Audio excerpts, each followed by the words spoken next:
welcome to Gemstone Tarot, January the 14th, 2026. Hallelujah. We're just going to have the second half of the intro to the Weather Almanac. Swing. Half price. Right. On average, January is the coldest month of the year, depending on where you are though, isn't it? Not only contributing to fantastic cloudscapes, but bringing a plethora of winter conditions. Snow, ice and freezing rain. Blasts of cold air from the north bring frigid temperatures and snow showers piling in from the North Sea, which can lead to significant snow accumulations, especially inland from north-facing coastlines. I could never have been a weather girl. Where it meets the cold air, rain can turn readily to snow, but often slides back into sleet, rain or freezing rain as the system moves through, especially at lower altitudes. Historically, cold spells have persisted for much longer than in recent winters, and I do remember that actually because I'm old, which have been milder and wetter. In fact, January of 1982, winding back, was part of the same cold winter in which the UK recorded its lowest temperature on record, minus 27.2 degrees Celsius on the 10th of January in Braemar, Aberdeenshire. Although it had previously reached this low once before. It wasn't just in Scotland. Temperatures plummeted. This is making us all feel better. Across the whole of the UK, and England also recorded its lowest temperature since records began, minus 26.1 on the same day in Shropshire. The Met Office Daily Weather Summary described it as bitterly cold. It'll be bitterly cold with a keen easterly wind. The days leading up to these glacial temperatures say snowstorms that raged for more than 40 hours in Wales and parts of southwestern Britain. They began late on the 7th of January as an occluded front. I do love an occluded front. An occluded front began to push in from the southwest. Snow continued to spread northeastwards into England and Wales overnight, and persisted all day through the 8th and much more of the 9th. Snowdrifts up to 6 metres were reported, and many places were left at a complete standstill as rural towns and villages were cut off. Weather word, this is great, feefle, which is F-E-E-F-L-E, a fuffle, because it's Scottish. So we would say feefle, but in Scotland you'd be like, that's a fuffle. To swirl as of snow around a corner. Imagine what you could do with a Hallmark movie. You know, we got the guy, he's a woodcutter, his father used to own a tavern in the town. She comes home, she's working in PR in New York. And then she comes home for some made-up reason.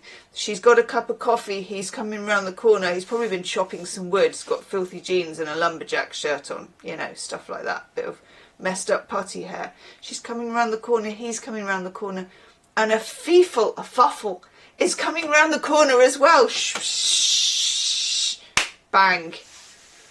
Anywho, that's what I do in my spare times, make up Hallmark movie scenarios. If you can think of one, let me know. The more hackneyed and cliched, the better. We're going to have Kate Forsyth's fairy tale. Now, I've used this with the gem stars, but I don't know if I've used it on the channel. I think I did, but I can't remember. Anyway, we're using it now. And look, gold. Swing. And a nice box, as the actress said to the bishop.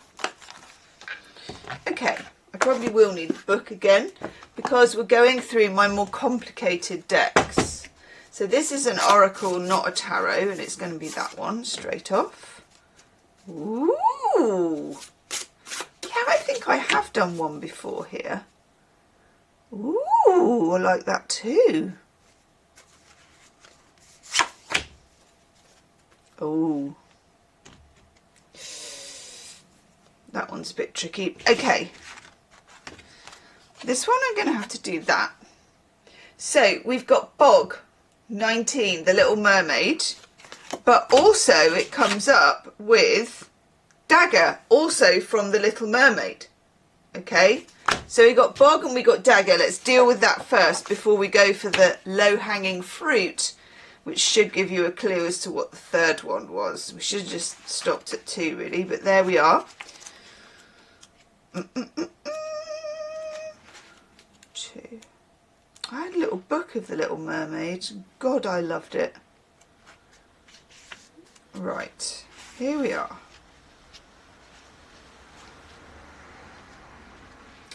Drawing Bog means understanding you could be entering a bit of a dangerous phase in your life, or as my granddad used to say, phrase.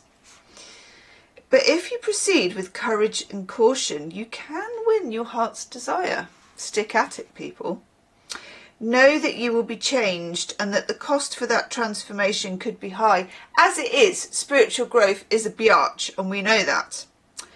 Be prepared to be flexible, as your willingness to change and adapt will mean you continue to learn and grow.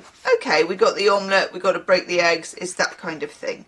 Let's look at the dagger, which has got to be something to do with, you know, communicating, cutting, all that sort of stuff. Yeah, exactly. Daggers are a symbol of ritual power. Oof, Hecate, the goddess of witchcraft, carried a knife to symbolise her role as midwife and death doula. Good God. The duality of the dagger in Andersen's fairy tale, although it hurts the Little Mermaid, is also the agent of her much desired transformation. Drawing dagger means it's time for you to seize the sword, metaphorically that is. It's time to risk change, to separate yourself from ties that bind you, protect yourself from negative energy.